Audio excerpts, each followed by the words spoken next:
Bonjour à tous, c'est Marion Bognichev, votre coach et thérapeute. Je suis ravie de vous retrouver dans cette nouvelle vidéo et j'aimerais que l'on commence cette dernière par un petit exercice.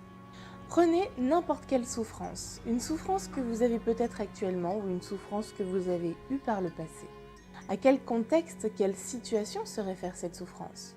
Prenez quelques instants, quelques secondes pour y penser.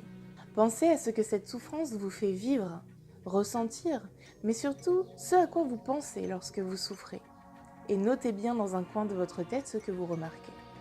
Maintenant, pensez à cette souffrance, mais cette fois déplacez l'importance que vous vous attribuez. C'est-à-dire, voyez, ressentez ou pensez à cette souffrance en vous donnant une importance moindre, voire infime.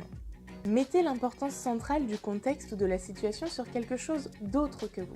Ou observez les choses de manière détachée de sorte à ce que ni vous, ni autre chose n'ait d'importance. Et ainsi, remarquez la différence. Rendez-vous compte de ce qui change lorsque vous changez de perception.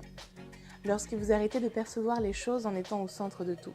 Cette souffrance n'est alors plus aussi grande qu'avant. Nous souffrons bien souvent du fait que nous sommes égocentrés. Toujours à se poser 30 000 questions. Et si je dis ça, si je m'habille comme ceci ou si je fais cela, que vont penser les autres? Et si lui dit, fait ou pense cela, que va-t-il m'arriver ou que vais-je moi-même ressentir? Constamment préoccupés par notre désir de prévenir et d'anticiper tout ce qui pourrait mettre fin à notre bien-être égoïste, nous permettons ainsi à un grand nombre de choses de générer chez nous de la souffrance. Une personne déprimée ne le resterait pas en s'efforçant de penser ou d'agir pour une cause plus importante qu'elle-même. Nous n'avons pas d'excuses, il faut arrêter de se plaindre et voir plus loin. Je dis ça notamment en pensant à toutes ces nombreuses conversations quotidiennes qu'entretiennent la plupart des gens entre eux. Vous savez, lorsque quelqu'un raconte une anecdote et que chacun enchaîne avec la sienne, qu'il expose comme si son histoire était pire encore, et chacun surenchérit comme si c'était les enchères de celui qui a le plus de problèmes. Et tandis que plus personne ne s'écoute, chacun déverse son lot de problèmes et n'a d'intérêt que pour le moment où il prendra la parole. Alors arrêtons d'être égocentrés et obligeons-nous à changer de point de vue ou à percevoir les choses à des niveaux différents, avec plus ou moins de recul selon les situations.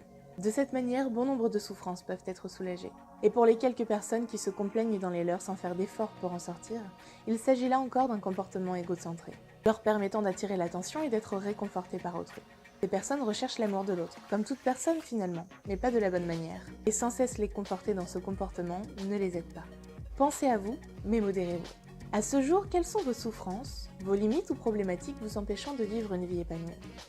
Réagissez en commentant, ou vous pouvez m'envoyer un message par Facebook ou Instagram sur le compte Marion Coaching Therapy. Pour plus d'informations, je vous donne rendez-vous sur mon site internet www.marionbognichev.com. Je vous retrouve très vite dans une prochaine vidéo et d'ici là, prenez soin de vous.